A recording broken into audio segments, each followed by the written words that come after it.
Hello guys, welcome to ignite mind classes. तो आज हम पढ़ेंगे क्लास 8 का साइंस का चैप्टर नंबर 1 और लेक्चर नंबर 2। तो आइए चलिए बोर्ड की तरफ। तो आज हम पढ़ेंगे एग्रीकल्चर प्रैक्टिसेस के बारे में। कल भी हमने पढ़ना था, लेकिन हमने थोड़ा लेक्चर बड़ा होने की वजह से आज हमने कंटिन्यू किया है। तो स्टार्टिंग में हम बात करते हैं जो एग्रीकल्चर है। अब इसकी जो स्टोरी है एग्रीकल्चर की कि कैसे मतलब ये फॉर्म में आया, कैसे लोगों ने खेती बाड़ी शुरू की। तो हम बात करते हैं 10,000 BC तक। लोग जो थे वो नोमैड्स थे, यानी कि एक जगह पर स्टे नहीं करते थे, अपनी गुजारा चलाने के लिए एक जगह से दूसरे जगह पर जाते थे। क्योंकि तब कोई ऐसा सिस्टम नहीं था, कोई ऐसे दिमाग में उनके नहीं था कि एग्रीकल्चर भी कोई चीज़ होती है। क्योंकि जब तक उन्होंने प्रैक्टिस ही नहीं की थी, जब तक ये एक एवोल्यूशनरी प्रोसेस है कि कोई भी चीज़ जो है लोअर फॉर्म से हायर फॉर्म की तरफ जाती है तो उसमें चेंजेस दिखती हैं। जैसे आज से 15-20 साल पहले मोबाइल का किसी को पता नहीं था, लेकिन आहिस्ता आहिस्ता आहिस्ता अब सभी के पास मोबाइल है, क्योंकि एक एवोल्यूशन हो रही है, कम्युनिकेशन सिस्टम बड़ा फास्ट बढ़ रहा है आगे। तो वैसे ही नोमैड्स थे जब लोग, तो उनको तो पता ही नहीं था कि एग्रीकल्चर क्या होता है। लेकिन जैसे ही वो सेटल होना शुरू हो गए तो एग्रीकल्चर जो था वो अपनी फॉर्म में आया। तो 10,000 BC तक इन्होंने बताया कि नोमैड्स थे, ठीक है। तो उनको तो कुछ पता ही नहीं था कि अपना सिर्फ गुजारा करना है। वो तो रॉ फ्रूट और मतलब कि जंगल में आपको पता क्या क्या चीज़ें होती हैं वो खाते थे, ठीक है। तो जो भी मतलब कि उस वक्त मतलब लोगों को मिलता था कच्ची चीज़ें, रॉ मीट खाते थे, रॉ फ्रूट खाते थे, ठीक है। तो तब तक कोई एग्रीकल्चर जो था हम कह सकते हैं वो प्रैक्टिस नहीं किया था इस टाइम तक, 10,000 BC तक। उसके बाद जो है स्टोरी कुछ चेंज हो गई। उसके बाद एग्रीकल्चर जो था फुल फ्लेश्ड फॉर्म में आया, क्योंकि लोगों ने मतलब अगर आप इंडस वैली सिविलाइजेशन की बात करें, हड़प्पा और मोहनजोदाड़ो की, तो आप वहाँ पर देखेंगे कैसे वहाँ पर वेल प्लान्ड सिटीज़ थी, वेल प्लान्ड मतलब टाउन थी। तो कैसे कैसे लोग वहाँ पर, क्योंकि ये सारी इंडस वैली सिविलाइजेशन के रिलेटेड हैं, ठीक है। तो वहाँ पर सेटलमेंट्स जो है वो रिवर बैंक्स के पास हैं। तो इसलिए जो नोमैड्स का जो कंसेप्ट है, ये हम कह सकते हैं कि ये जो वेंडर करने वाला एक जगह से दूसरी जगह 10,000 BC तक था, और एग्रीकल्चर इसके बाद आया है, इसके बाद, यानी कि, ठीक है। तो उसके बाद हम बात करेंगे कि बेसिकली क्रॉप क्या होता है। देखिए, अब आपको पता है कि आप जब खेती बाड़ी करते हो तो अलग अलग टाइप के आपको क्रॉप्स उगाने पड़ते हैं। क्रॉप मीन्स कि क्रॉप क्या है, क्रॉप की डेफिनेशन क्या है। देखिए, जब आप कोई भी प्लांट उगाते हो, अब जैसे एक सिंपल से एग्जांपल दे देता हूँ। आप एक साइड बीट उगा रहे हो, एक साइड मतलब कोई सब्ज़ी उगा रहे हो, तो हम उसको क्रॉप नहीं बोलेंगे, ठीक है। क्योंकि एक चीज़ आप मतलब एक प्लांट अलग लगाया, दूसरा प्लांट, जब वही प्लांट सिंगल प्लांट आप मल्टीपल, हम कह सकते हैं कि नंबर ऑफ प्लांट्स ज़्यादा हो जाएंगे उसी जगह पे। यानी कि जैसे हमने कह दिया कि 8 एकड़ या 1 एकड़ जगह है, या जितनी भी आप 10 एकड़ मान के चलिए, 10 एकड़, तो 10 एकड़ जगह पर आपने एक टाइप ऑफ प्लांट को क्या किया, उसको लगा दिया, ठीक है, उसी जगह पे। मतलब 8 एकड़ जगह पे एक ही प्लांट को लगा दिया आपने, ठीक है, एक ही वैरायटी को लगा दिया, ठीक है। तो उसको हम बोलेंगे क्रॉप। क्या बोलेंगे? क्रॉप। यानी कि एक ही प्लांट की वैरायटी को आपने लगा दिया उस जगह पे, तो उसको क्या बोलेंगे? क्रॉप। तो क्रॉप जो है वो कल्टीवेट किया जाता है, जैसे कि हम प्लांट्स जो हैं एक ही काइंड के अगर हम ग्रो करेंगे, कल्टीवेट करेंगे एक ही जगह पे, तो उसको बोलेंगे क्रॉप। तो जैसे आपको एग्जांपल देता हूँ। अब देखो, जहाँ पर वीट उगाएंगे तो वीट के बीच में कोई राइस थोड़ी उगाएंगे या बाजरा थोड़ी उगाएंगे, ठीक है। तो वीट जो है, वीट को हम क्रॉप बोल सकते हैं, ठीक है। तो इस तरह के से पैडी भी है, इस तरह से मेज़ है, बार्ले है, कुछ भी है। तो वो जो क्रॉप एक ही प्लांट जो है सेम काइंड का, हम उसको ग्रो कर रहे हैं एक ही जगह पे, ठीक है। तो ज़्यादा बड़ा प्लेस होता है वहाँ पर हम उगाते हैं उसको, और उसको हम बोलते हैं क्रॉप, ठीक है।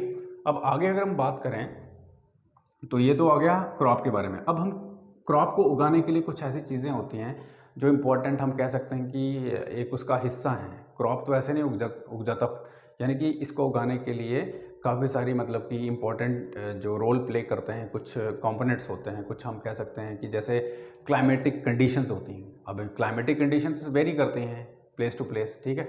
उसके बाद रेनफॉल है, उसके बाद मॉइस्चर है। तो ये सारी चीज़ें जो हैं, जैसे रेनफॉल, टेम्परेचर और ह्यूमिडिटी, ये तीनों चीज़ें जो हैं ये इम्पॉर्टेंट हैं किसके लिए? क्रॉप की ग्रोथ के लिए, ठीक है। क्रॉप का ग्रो करना, ये सारी, जैसे हम सिंपल से एग्जांपल लें, अब बारिश नहीं आती, लोग कहते हैं कि यार फसल कैसे होगी कैसे होगी, क्योंकि यहाँ पर रेनफॉल बड़ा इंपॉर्टेंट रोल प्ले करता है किसी भी क्रॉप के लिए।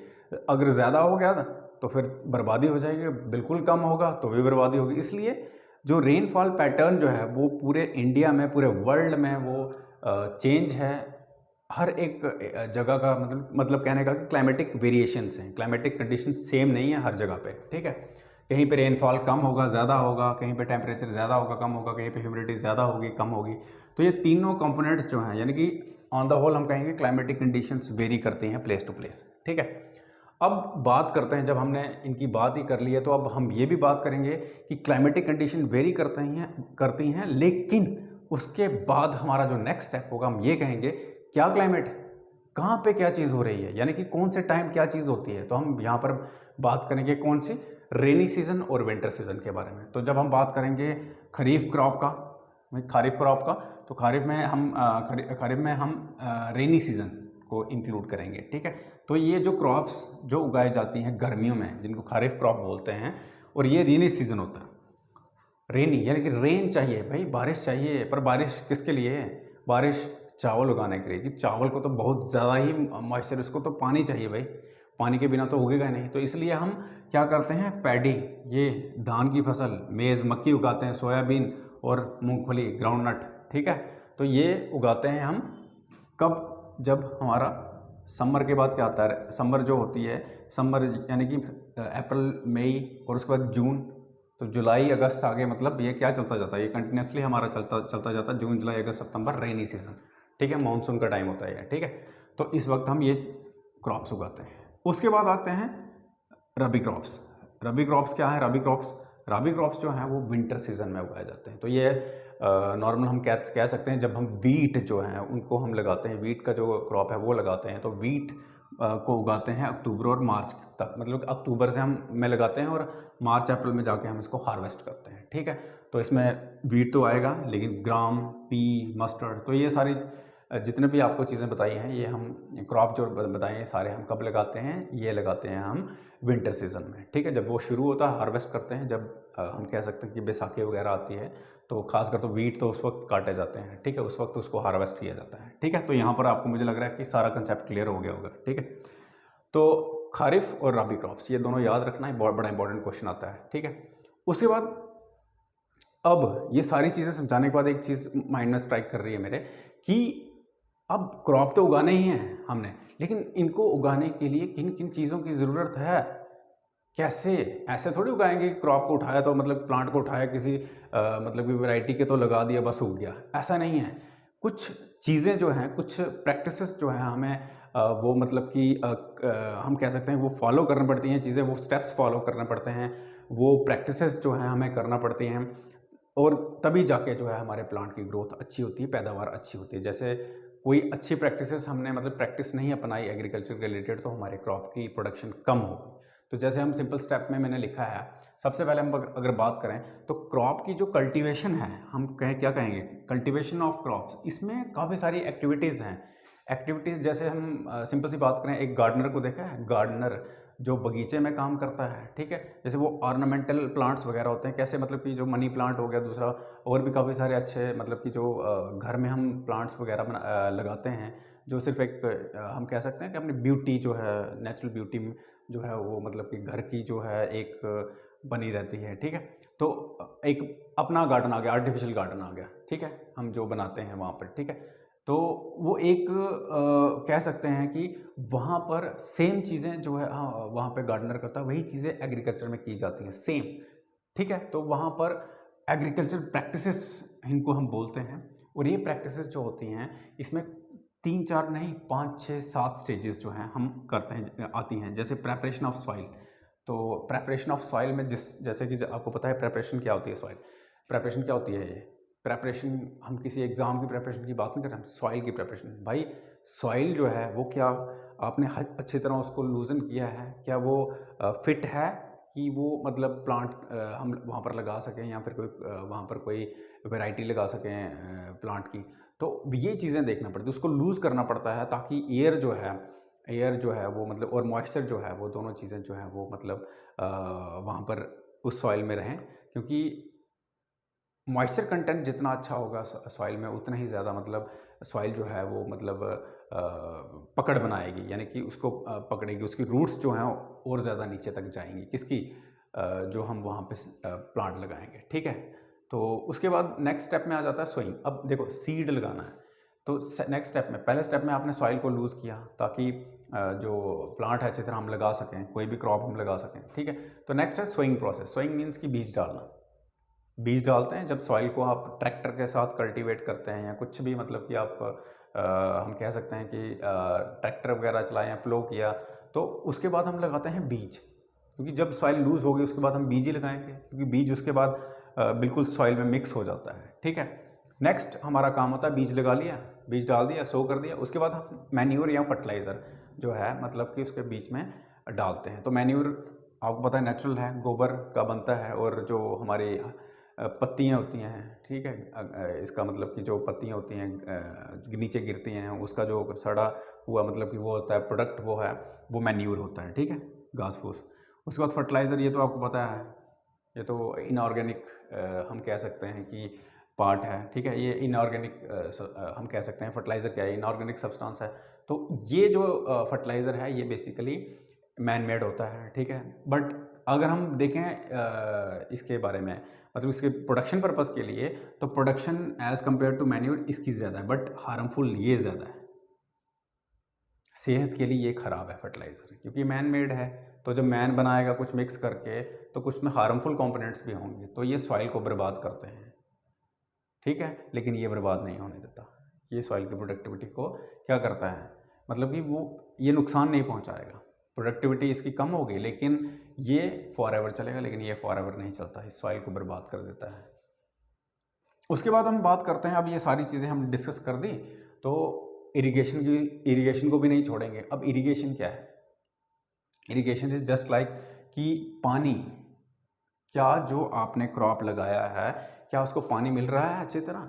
अब नहरें लोगों ने बनाई हुई हैं, कईयों ने ट्यूबवेल बनाए हैं, कईयों ने कुछ बनाया है, तो ये सारी चीज़ें जो हैं इरिगेशन, क्योंकि पानी मिलेगा फसल को तो फसल अच्छी होगी, अगर नहीं मिलेगा तो नहीं होगी। ठीक है, सिंपल सी बात। और कुछ एरियाज़ डिपेंड हैं मानसून के ऊपर, तो मानसून होगा, बारिश होगी, तो हमारी फसल जो है वो अच्छी होगी। उसके बाद प्रोटेक्शन वीड्स से। अब देखो वीड्स क्या हैं, कुछ अनवांटेड प्लांट्स जो हैं जो साइड बाय साइड ग्रो करते हैं, किसके साथ? ये ग्रो करते हैं क्रॉप, जो हम फसल लगाते हैं। ठीक है, साइड बाय साइड ग्रो कर जाते हैं। आपने देखा होगा छोटे छोटे प्लांट जो हैं पैरेलल ग्रो कर जाते हैं, किसके साथ? क्रॉप के साथ। ठीक है, जो हमने खेतों में लगाए होते हैं। तो उससे क्या होता है, ये नुकसान पहुंचा सकते हैं, क्योंकि ये जो है ये अनवांटेड जो हम कह सकते हैं कि प्लांट्स हैं अनवांटेड, ये वो वीड्स हैं जो हमें चाहिए ही नहीं। वीड्स हमें चाहिए नहीं होती, क्योंकि ये अनवांटेड हैं, हमारे किसी काम के नहीं। और ये क्या करती हैं, क्रॉप को नुकसान पहुंचा सकती हैं, क्योंकि जो न्यूट्रिशन हमने क्रॉप को प्रोवाइड किया ये खा लेती हैं। ठीक है, तो ये ग्रो करती हैं पैरेलल और हमें नुकसान पहुंचाती हैं। उसके बाद हार्वेस्टिंग। अब हार्वेस्टिंग में क्या होता है, जो चीज़ आपने लगाई है, क्रॉप लगाया, उसको मतलब कि काटना भी तो है। ठीक है, तो ये काटने वाला सीज़न जो है ये अलग होता है। ठीक है, जैसे हम बात करें, अभी वीट लगाई थी हमने अक्टूबर को, तो अब वही वीट हमने काटनी होती है अप्रैल में। तो हार्वेस्टिंग सीज़न जो है इट मीन्स अप्रैल हुआ, तो अप्रैल में हम जो है हार्वेस्ट करते हैं, किसको? जो हमने वीट लगाया होता है अक्टूबर में। एक एग्जांपल दे रहा हूँ। तो हार्वेस्टिंग में क्या होता है, हार्वेस्टिंग में आप जो चीज़ लगाई है उसको आप काटते हो, ठीक है, और गैदर करते हो। उसके बाद फाइनली स्टोरेज।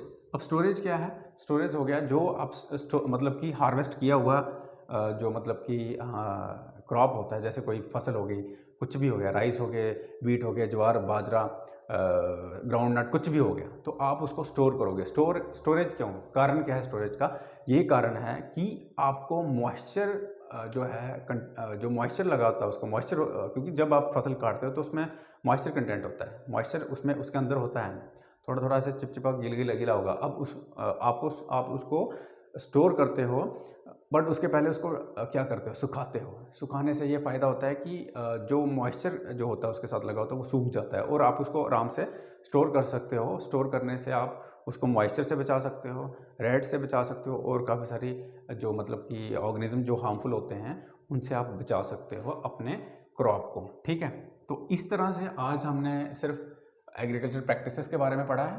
तो एग्रीकल्चर प्रैक्टिसेस जो हैं हम डीप इन डेप्थ भी पढ़ सकते हैं। कुछ इंपॉर्टेंट चीज़ें हैं, जैसे हमने आपको बताया फर्टिलाइज़र और मैन्यूर के बारे में।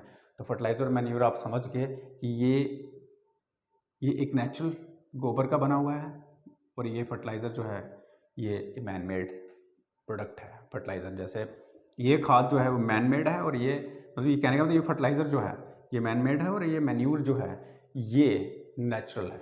ठीक है, ये वाला जो मैन्यूर है ये नेचुरल है, क्योंकि ये गोबर का बना होता है। ठीक है, तो लास्ट में मैं यही कहूँगा कि आहिस्ता आहिस्ता पढ़ते जाओ, आहिस्ता आहिस्ता इसको स्टडी करते जाओ। जो चीज़ इसमें समझ नहीं आती वो कमेंट बॉक्स में आप बोल दो, सर मुझे ये चीज़ समझ नहीं आ रही, मैं फिर से इसको समझाऊंगा। तो आज हमने एग्रीकल्चर प्रैक्टिसेस के बारे में पढ़ा है। आहिस्ता आहिस्ता हम पूरा चैप्टर कंप्लीट करते हैं, यानी कि 1-2 दिन में, और यानी कि 4 लेक्चर होंगे मेरे। 4 लेक्चर में हम ये वाला चैप्टर जो है वो कंप्लीट कर देंगे, ताकि आपको भी अच्छी तरह अंडरस्टैंडिंग हो जाए। तो मुझे लगता है कि आज का जो मैंने आपको टॉपिक पढ़ा है उसकी आपको समझ अच्छी तरह आ गई होगी। अगर कम आई है तो कमेंट बॉक्स में लिखें। चैनल पे नए हैं सब्सक्राइब करिए। वीडियोस काफ़ी सारी बना के रखी हैं मैंने, तो काफ़ी सारी वीडियोस आने वाली हैं। तो आज के लिए इतना ही। जय हिंद।